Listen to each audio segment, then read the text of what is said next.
Niels Hogel es conocido como uno de los asesinos en serie más prolíficos de Alemania y Europa. Trabajando como enfermero entre los años 2000 y 2005 en hospitales de Oldenburgo y Delmenhorst, en Baja Sajonia, Hogel utilizó su posición para administrar dosis letales de medicamentos a pacientes vulnerables, con la intención de provocar paros cardíacos y después intentar reanimarlos. Sin embargo, en muchos casos, los pacientes no sobrevivieron. Se estima que pudo haber asesinado a más de 300 personas, aunque solo 85 muertes han sido confirmadas por la investigación judicial. Su historia es un aterrador ejemplo de cómo un asesino pudo operar durante años sin ser detectado, en un entorno donde la confianza en el personal médico es fundamental. Niels Hogel comenzó su formación como enfermero en la década de los 90 y se graduó en 1999.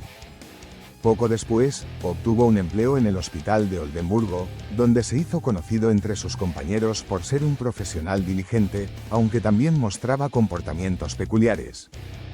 Pronto, varios de sus colegas empezaron a notar un número inusualmente alto de emergencias y paros cardíacos durante sus turnos.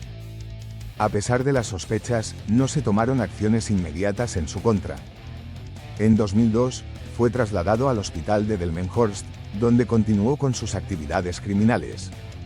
Su método era simple pero letal. Administraba medicamentos como agmalina, lidocaína y otros agentes cardiodepresores, provocando crisis en los pacientes que lo llevaban al borde de la muerte.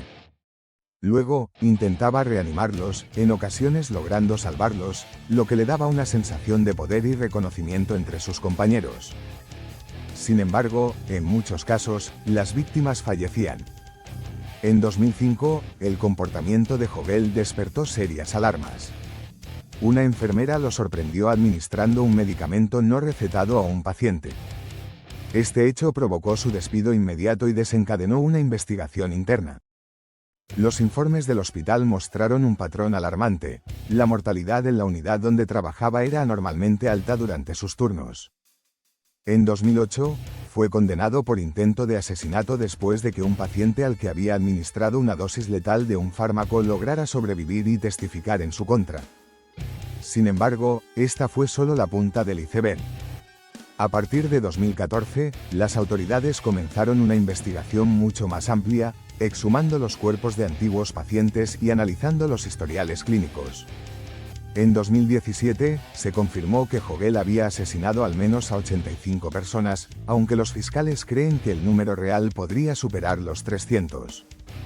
En 2019, fue condenado a cadena perpetua sin posibilidad de libertad condicional, después de un juicio que dejó en evidencia fallos sistémicos en los hospitales donde trabajó.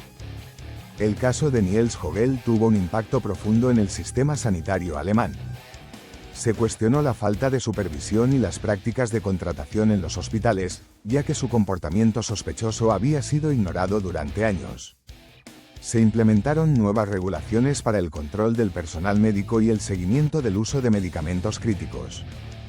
Las familias de las víctimas han expresado su indignación no solo por las acciones de Hogel, sino también por la negligencia de las autoridades hospitalarias, que no actuaron con rapidez para detenerlo. Muchos de los responsables de los hospitales han sido llevados a juicio por no haber informado a las autoridades sobre las sospechas en su contra. Según los psiquiatras que estudiaron el caso, Hogel mostraba signos de un trastorno de personalidad narcisista. Su deseo de reconocimiento y su sensación de control sobre la vida y la muerte lo impulsaban a cometer los asesinatos. En una de sus declaraciones, mencionó que en ocasiones deseaba que sus intentos de reanimación fracasaran, simplemente para experimentar la sensación de haber decidido el destino de una persona. El caso de Niels Hogel es un escalofriante recordatorio de cómo un individuo con acceso a pacientes vulnerables puede explotar su posición para cometer atrocidades. Su historia no solo conmocionó a Alemania, sino que también sirvió como advertencia global sobre la necesidad de mejorar la vigilancia en los entornos hospitalarios.